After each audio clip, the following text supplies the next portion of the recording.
And just like that, Diaspora Connect, we keep it moving. Stories by Kenyans, some good representation from all over the world. Right now, also, we're still going on that globe-trotting mission. Hatujawacha bado. Right now, let's go all the way. Say hi to an amazing Kenyan. It's called Morris. Morris, wagwa, niaje niaje, uko poa?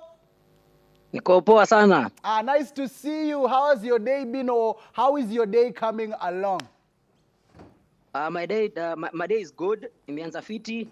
Sai hapa ni it's 3:45, so bado mapema. Uko mitaa gani? Where are you located? Estate ni gani? Hood ni gani? Tell us all those good things about the area that you live in. So mimi nimekuwa mtalii. So I started in Minneapolis, and then I recently I'm in Kansas now.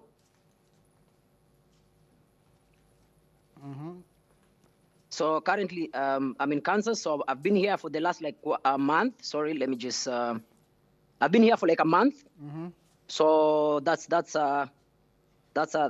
it. And then from here, I think I'm going to be moving to Dallas, Houston, Florida, Seattle. Okay. So I'm going to be moving between like six states, 6 or 7 states. Yeah. Okay, tell us a bit about what you do, the reason for moving in between such states, because I'm sure guys are wondering, hey, Morris, form ni gani? So I left. So I've been. I think most of the people that have been following my journey, I've been in technology for quite some time. You can just Google my name, Morris Mbetsa. So I invented the first device back in 2008, where it was a vehicle device where you can be able to stop your car from your phone. And then fast forward, I started. I think some time back, I was interviewed by Citizen when I did the passenger drone, where you were able to. I showcased that we as Kenyans are actually be able to build technology that are even advanced, that even in first world countries. So I showcased that using available resources, we were able to build such technologies. Fast forward, then I started Numeral IoT, where we build and manufacture smart devices. And then I came to the US. I've been here for like a year and a half. And when I came, I was just open-minded, you know. I just wanted to see what else we can be able, I'm able to do, because I've been doing technology for quite some time. And the one thing that I believe with technology, regardless where you come from, you can be able to technology is appreciated globally. So within the year, I learned a lot, and then I embarked on a journey where I want to mentor the next generation of innovators across the US and as well across Africa. So that's what I'm doing. So I'll be doing like several states where I'm meeting Kenyans, I am meeting Africans, I am meeting kids, and mentor them to join tech.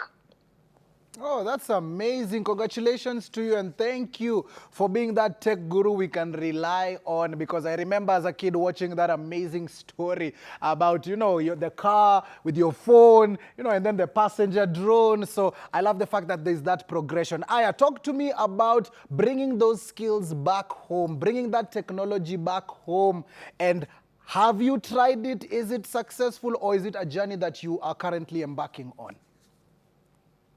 So after I've built several technologies. So the passenger drone was just one of the technologies that I built. That is, I think it's been like 8 or 9 years ago. Then after the passenger drone, I now, because that time I didn't have a factory, and then because I was passionate to start manufacturing devices in Africa, even though many people thought that it was not possible. But then since I was growing up, I wanted to prove people wrong, because I love technologies. I love building devices since I was like 8 years old. And growing up back in Mombasa, life wasn't easy. So I wanted to prove that even a son of a nobody can be somebody. And I didn't let my environment define the kind of a person that I wanted to be.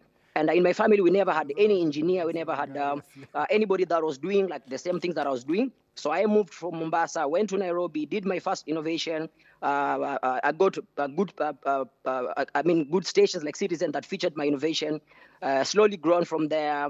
Built the passenger drone, started Numeral IoT. So the idea for Numeral basically was to showcase in Africa we can actually build high-tech devices. And then fast forward from Numeral, I moved now to the United States. And I want people to just go online, Google Maurice Mbeza. You're going to see some of the things that I've done. So when I came to the US, the first thing that I did was I remember the first week that I came, I was in a hotel and I ordered food. And then my food, I use an app. So the food was dropped outside my door. And then when I checked on the app, it said the food was delivered. But then when I went out, the food was not there. So that's the first time I learned a term called poach piracy. So poach piracy, just in the US in 2025, goods worth $16 billion were stolen out of people's houses. So because I was innovative, because I was growing up in Kenya, like being that with the innovative mind, I came up with an innovation called Loki, where from your phone, you're able to track your goods. And then now Loki converts your home to be a lockbox. So that's the first thing that I did when I came. But then after that, I realized one thing, because AI has been changing so fast. So every 6 months, there's advancement of AI. So being here, I saw things happening in first hand. And from there, I realized that I had to change the way I do things. And I felt the push to be able to start empowering the next generation of innovators. So apart from my innovation, the main thing that I'm doing now is empowering the next generation, because it's never going to be Maurice always, because I've done it all. I have built technologies that people thought that are impossible. But then I felt that it's time for me to start empowering the next generation of innovators, because AI is here, AI is taking over, and we should be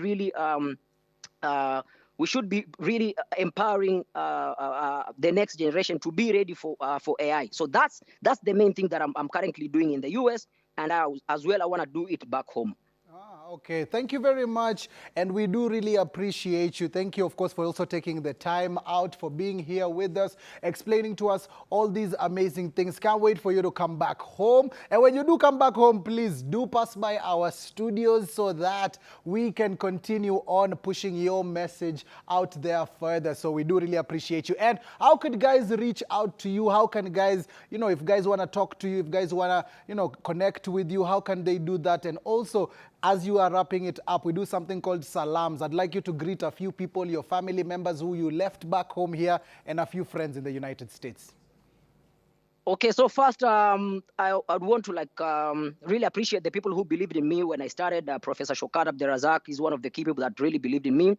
I have a lot of people that really, when I started the journey, that I talked to, and then they encouraged me to do this. And as well in the US, I have a very big family. So when I started the journey of starting the program where the program of mentoring kids to start doing tech, I got amazing people that supported me in Kansas, James, Eric, Baba Ian. So those are some of the people that really have been supporting Dr. Bugonko and the amazing kids. And actually, one of the things that really, as well, there's a kid. So when I started the journey, I didn't know how it's going to be, but then I met there's a kid that is 11 years old. It's called Ian. So Ian is 11, but he started coding when he was, I think, 6 years old. So meeting such a kid that is born with the Kenyan parents, doing amazing stuff right from 6 years old, kept me encouraged me to keep on going. So I'm gonna be doing a tour all over US, meeting parents, meeting kids, because to be honest, the education system that our kids are going through now, it's I would say it's designed for the 19th century. So now with AI, things have changed. AI is changing every 6 months. But if you look at our education, it's adapting very slowly. So everybody who's in the US, people who are in Kenya, I want you to go to inventingschool.com. Enroll your kids. If you're in the US, go to inventingschool.com. Enroll your kids. I'm going to be coming to your city very soon. I'm going to be opening the program online.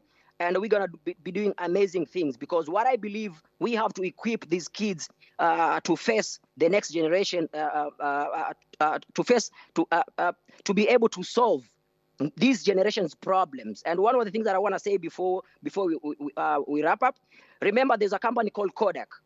So Kodak invented the digital camera, but then they were so slow, and instead of pushing it to the market, they invested in the film. So Kodak went out of business. In 19th century, in New York, there were a lot of horses and carriages. But then when Ford came up with the first car, those companies that kept investing in repairing horse carriages, those companies that kept in not equipping themselves instead of converting their shops or their businesses to support their cars, but rather they kept investing in the businesses of supporting the horse carriages, they went out of business. So now AI is here. And with AI, it's not just transportation. AI is cutting across all the industries, education, transportation, medicine, all this. So we should be able to equip ourselves with knowledge that equip our kids with knowledge that will be able to help them in terms of making them relevant into the job market. So true, and we do appreciate you. Thank you very much for saying those words and being that person. I don't know if you have sent out your salams as we are leaving. Yeah, Salimia yeah, wawili I watatu. did. So nasalimia all my numeral team back in Kenya, of course my kids, and as well I said James in Kansas, Eric, Baba Ian. I have a big family as well here. And then back in Kenya, I said numeral, my mom, my brothers, Nice, and nice. everyone. Omar is in Mombasa, and everybody who has been supporting my journey. For me, I think I'm a people's person, so I have a lot of people that have been that have been supporting me. So yeah, salamu kwa Wakenya wote, and I'm gonna soon be back. Nice. We can't wait for you to come back and you become our ambassador automatically as you're out there doing you and, creating the newest technologies and vibing. Make sure to always mention us, Diaspora Connect, as you're connecting with others. So asante sana, Maka said it's usually like that. Connections every Saturday from 10 p.m. till late. And we appreciate you for staying all the way through and connecting with all our loved ones. Remember, the repeat episodes happens every Friday.